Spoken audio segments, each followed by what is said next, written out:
Selamat pagi, siang, sore, dan malam untuk Budaya dan juga teman-teman sekalian. Kami dari kelompok 7, dari kelas manajemen H akan menjelaskan terkait dengan APBN Papua. Mulai dari pendapatan, pengeluaran, kebijakan, hingga efektivitas dari penggunaan APBD Papua pada tahun 2024. Kelompok kami terdiri dari 6 orang, yakni ada Benedictus Oneldinho, Azhar Maulana, Arvin Satya, Fairuz Isdizar, Huzdaifah Hamarullah, dan juga saya sendiri Hiralus Dano Herwaka. Berikut ini merupakan ringkasan APBD Papua yang telah kami cari dan juga telah kami baca-baca. Dan ringkasan ini kami peroleh dari website bpkadpapua.go.id yang memang dikeluarkan resmi oleh pemerintah Papua terkait dengan kebijakan-kebijakan APBD mereka pada tahun 2024. Poin pertama yang akan kami sampaikan adalah terkait dengan pendapatan APBD Papua pada tahun 2024. Kami mengambil data dari website resmi langsung pemerintah Papua terkait dengan ringkasan APBD Papua pada tahun 2024. Di sini, jika kita melihat data yang ada, dapat dilihat bahwa pendapatan Papua terbesar masih dipegang oleh transfer pemerintah pusat, yakni sebesar 2,1 triliun rupiah. Sedangkan pendapatan asli daerah yang diperoleh yakni sebesar 565,3 miliar rupiah. Jika kita melihat pendapatan lain yang diterima oleh Papua yakni 1 miliar rupiah. Jadi dapat disimpulkan bahwa pendapatan Papua yang terbesar yakni masih berasal dari pendapatan transfer yakni 2,1 miliar rupiah. Pendapatan APBD Papua pada 2024 mengalami peningkatan pada beberapa anggaran yang sudah direncanakan sebelumnya.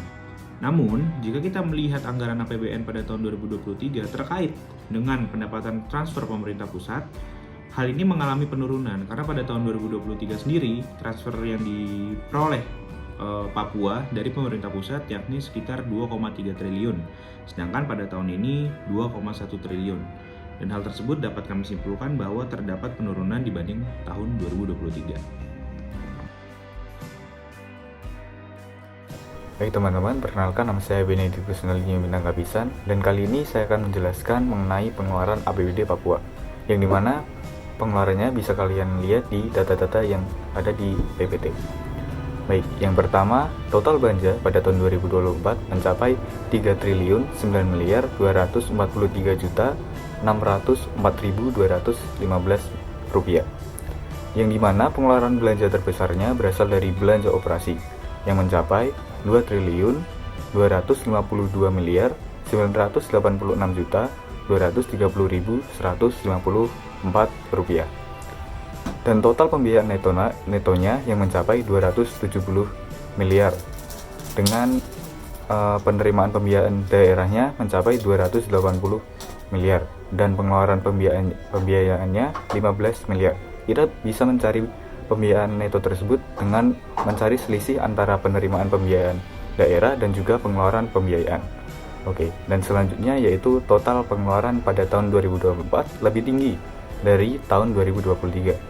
Yang dimana pada tahun 2023 belanja daerah mencapai 896 miliar 103 juta 130 ribu dan pengeluaran pembiayaannya mencapai 42 miliar 307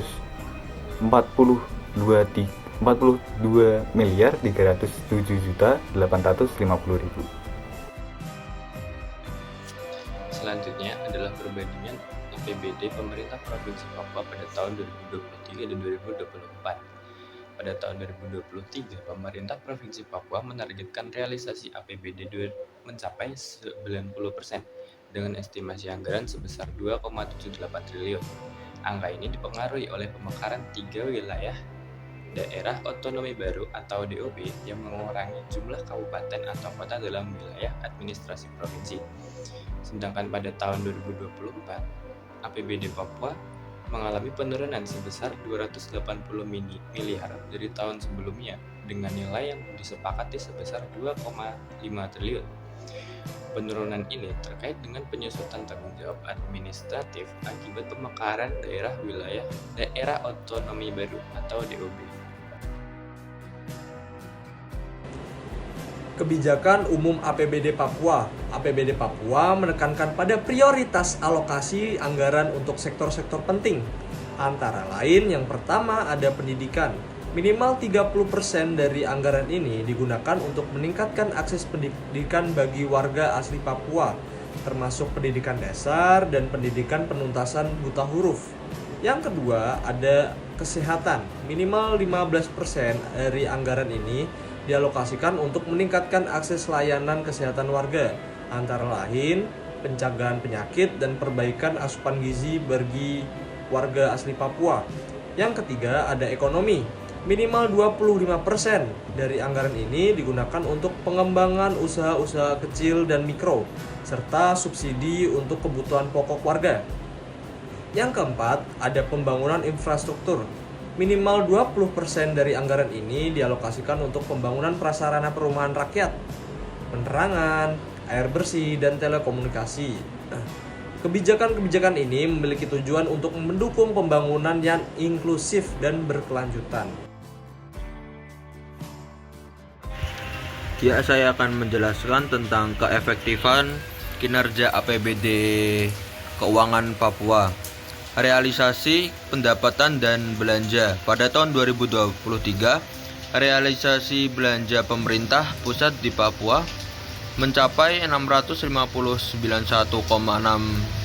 miliar atau 21,05% dari pagu batas pengeluaran tertinggi yang tidak boleh dilampaui dari pelaksanaannya, harus dapat dipertanggungjawabkan, menunjukkan peningkatan dibanding tahun sebelumnya. Rasio kemandirian daerah Papua menunjukkan ketergantungan yang tinggi terhadap dana transfer dari pemerintah pusat. Misalnya pada tahun 2016 rasio kemandirian keuangan APBD Papua mencapai 8,1%. Baik, di sini saya akan menjelaskan mengenai efektivitas melalui evaluasi kinerja APBD. Jadi, evaluasi yang dilakukan ini yaitu dengan menganalisis kesesuaian antara perencanaan dan realisasi APBD menggunakan rasio efektivitas dan efisiensi. Menurut data yang ada di PPT, yaitu dapat dilihat dari situ hasil evaluasi dari tahun 2016 hingga tahun 2020, rasio efisiensi pengelolaan APBD menunjukkan bahwa biaya untuk memungut biaya pendapatan asli daerah atau PAD itu sangat efisien, yaitu di bawah 10%. Dan sekian dari kelompok kami, yaitu kelompok 7. Kami memohon maaf jika ada salah kata dan terima kasih atas perhatiannya.